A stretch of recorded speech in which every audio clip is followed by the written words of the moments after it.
ಸ್ನೇಹಿತರೆ ಹಾಗೂ ಎಲ್ಲ ಮುದ್ದು ವಿದ್ಯಾರ್ಥಿಗಳಿಗೆ ಆರ್.ಕೆ ಕ್ಲಾಸಸ್ಗೆ ಸ್ವಾಗತ. ಇವತ್ತು ನಾವು 7ನೇ ತರಗತಿ ಕನ್ನಡ ವಿಷಯದಲ್ಲಿ ಬರುವ ಗದ್ಯ ಭಾಗ 2 ಸೀನ ಶೆಟ್ಟರು ನಮ್ಮ ಟೀಚರು ಎಂಬ ಪಾಠದಲ್ಲಿ ಬರುವ ಅಭ್ಯಾಸದ ಪ್ರಶ್ನೋತ್ತರಗಳನ್ನು ತಿಳಿಯೋಣ. ಇದುವರೆಗೆ ನಾವು ನಮ್ಮ ಚಾನಲ್ಗೆ ಸಬ್ಸ್ಕ್ರೈಬ್ ಆಗದೇ ಇದ್ದರೆ ಸಬ್ಸ್ಕ್ರೈಬ್ ಆಗಿ, ಲೈಕ್ ಮಾಡಿ ಮತ್ತು ಶೇರ್ ಮಾಡಿ. ಗದ್ಯ ಭಾಗ 2 ಸೀನ ಶೆಟ್ಟರು ನಮ್ಮ ಟೀಚರು. ಅಭ್ಯಾಸ ಕೊಟ್ಟಿರುವ ಪ್ರಶ್ನೆಗಳಿಗೆ ಒಂದು ವಾಕ್ಯದಲ್ಲಿ ಉತ್ತರಿಸಿ. ಪ್ರಶ್ನೆ 1. ಮಾಂಡವಿ ಟೀಚರ್ ಯಾರನ್ನು ಪರಿಚಯಿಸಿದರು? ಉತ್ತರ: ಸೀನ ಶೆಟ್ಟರನ್ನು ಪರಿಚಯಿಸಿದರು. ಪ್ರಶ್ನೆ 2. ಸೀನ ಶೆಟ್ಟರು ಜಮೀನಿನಲ್ಲಿ ಏನನ್ನು ಬೆಳೆಯುತ್ತಿದ್ದರು? ಉತ್ತರ: ಸೀನ ಶೆಟ್ಟರು ಜಮೀನಿನಲ್ಲಿ ಸಾಸಿವೆಯನ್ನು ಬೆಳೆಯುತ್ತಿದ್ದರು. ಪ್ರಶ್ನೆ 3. ಮಕ್ಕಳು ಏನು ಹಾಕಿಕೊಂಡು ಗದ್ದೆಗೆ ಇಳಿದರು? ಉತ್ತರ: ಮಕ್ಕಳು ಕಂಬಳಿಗೊಪ್ಪೆ ಹಾಕಿಕೊಂಡು ಗದ್ದೆಗೆ ಇಳಿದರು. ಪ್ರಶ್ನೆ 4.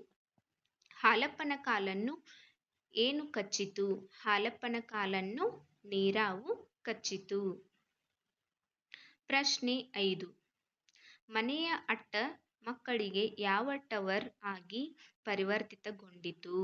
ಉತ್ತರ: ಗದ್ದೆ ವೀಕ್ಷಣೆಯ ಟವರ್ ಆಗಿ ಪರಿವರ್ತನೆಗೊಂಡಿತು.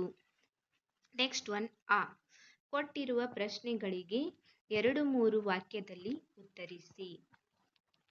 ಪ್ರಶ್ನೆ 1. ಸೀನ ಶೆಟ್ಟರ ವೇಷ ಹೇಗಿತ್ತು?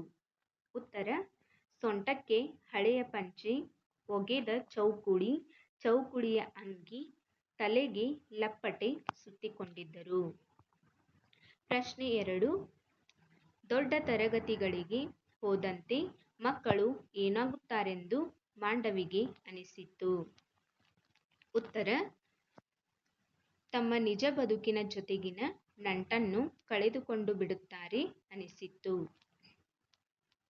ಪ್ರಶ್ನೆ 3. ಮಕ್ಕಳು ಸಸಿ ಕಿತ್ತ ಬಗೆ ಹೇಗಿತ್ತು?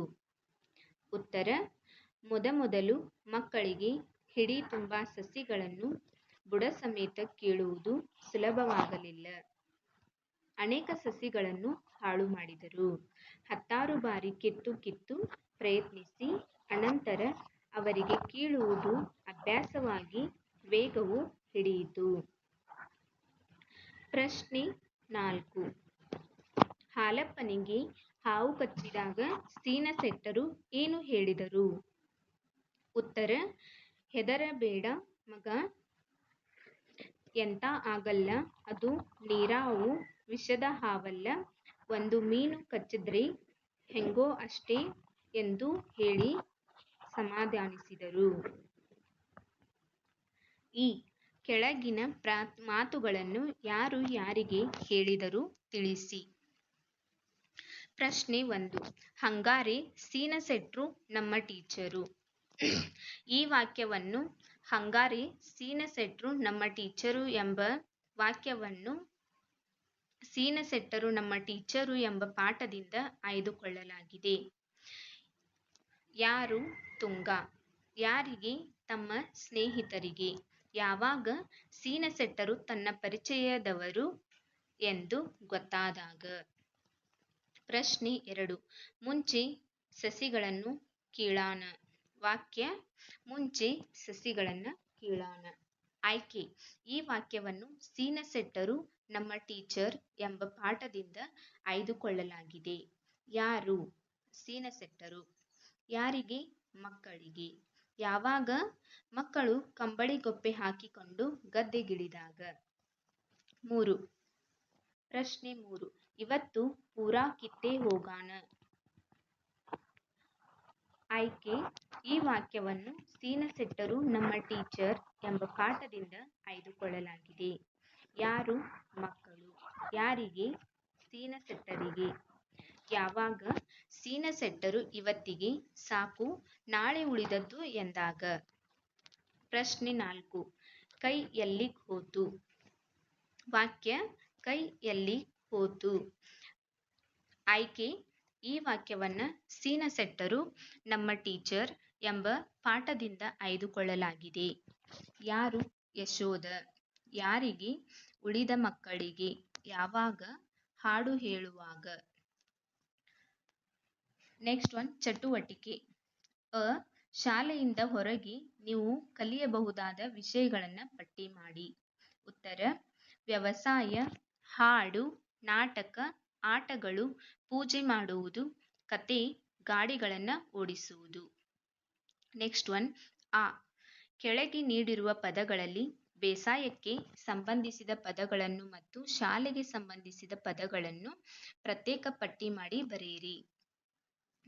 ಗದ್ದೆ, ಬೆಂಚು, ಸಸಿ, ಕಪ್ಪು ಹಲಗೆ, ನಾಟಿ, ಪೈರು, ಪುಸ್ತಕ, ಪೆನ್ನು, ಜಮೀನು, ಮೇಷ್ಟ್ರು, ರೈತ, ಕೆಸರು, ಗಂಟೆ, ತೆನೆ, ಗೊಬ್ಬರ, ಸೀಮೆ ಸುಣ್ಣ. ಇದರಲ್ಲಿ ಬೇಸಾಯ ಮತ್ತು ಶಾಲೆಗೆ ಸಂಬಂಧಿಸಿದ ಪದಗಳು. ಮೊದಲನೆಯದಾಗಿ ಬೇಸಾಯಕ್ಕೆ ಸಂಬಂಧಿಸಿದಂತಹ ಗದ್ದೆ, ಸಸಿ, ನಾಟಿ, ಪೈರು, ಜಮೀನು, ರೈತ, ಕೆಸರು, ತೆನೆ, ಗೊಬ್ಬರ. ಶಾಲೆಗೆ ಸಂಬಂಧಿಸಿದಂತಹವು ಬೆಂಚು, ಕಪ್ಪು ಹಲಗೆ, ಪುಸ್ತಕ, ಪೆನ್ನು, ಮೇಷ್ಟ್ರು, ಸೀಮೆ ಸುಣ್ಣ. ನೆಕ್ಸ್ಟ್ ಒನ್, ಅಭ್ಯಾಸ. ಉದಾಹರಣೆಯಲ್ಲಿ ನೀಡುವಂತೆ ಕೆಳಗಿನ ವಾಕ್ಯಗಳಲ್ಲಿ ಸರ್ವನಾಮಗಳನ್ನು ಗುರುತಿಸಿ ಅವು ಯಾವ ರೀತಿಯ ಸರ್ವನಾಮಗಳೆಂದು ತಿಳಿಸಿ. ಕಷ್ಟ ಬಂದಾಗ ನಾವು ಯಾರಿಗೂ ಸಹಾಯ ಮಾಡದಿದ್ದರೆ ನಮಗೆ ಯಾರೂ ಸಹಾಯ ಮಾಡಲು ಲಾರರು. ಸರ್ವನಾಮಗಳು: ನಾವು, ನಮಗೆ. ಸರ್ವನಾಮ ವಿಧ: ಉತ್ತಮ ಪುರುಷ. ಮೊದಲನೇದಾಗಿ, ನೀವು ಸುಳ್ಳುಗಾರನೆಂದು ಗೊತ್ತಾದ ಮೇಲೆ ನೀನು ನಿಜ ಹೇಳಿದರೂ ನಿನ್ನನ್ನು ಯಾರೂ ನಂಬುವುದಿಲ್ಲ.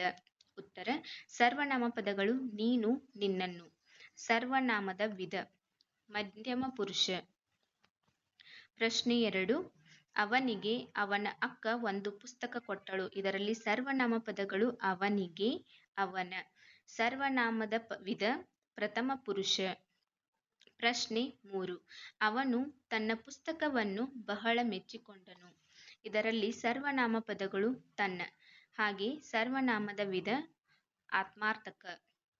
ಪ್ರಶ್ನೆ 4, ನಮ್ಮ ಕೆಲಸಗಳನ್ನು ನಾವೇ ಮಾಡಿಕೊಳ್ಳಬೇಕು. ಇದರಲ್ಲಿ ಸರ್ವನಾಮ ಪದಗಳು ನಮ್ಮ, ನಾವೇ. ಹಾಗೆಯೇ ಸರ್ವನಾಮದ ವಿಧ: ಉತ್ತಮ ಪುರುಷ. ಪ್ರಶ್ನೆ 5, ನಾವು ಊರಿಗೆ ಹೋಗಿ ನಿಮ್ಮ ಸಾಮಾನುಗಳನ್ನು ಅವುಗಳನ್ನಿಟ್ಟಿರುವ ಪೆಟ್ಟಿಗೆಗಳನ್ನು ತರುತ್ತೇವೆ. ಇದರಲ್ಲಿ ಸರ್ವನಾಮ ಪದಗಳು ನಿಮ್ಮ. ಸರ್ವನಾಮದ ವಿಧ: ಮಧ್ಯಮ ಪುರುಷ. Thank you for watching all.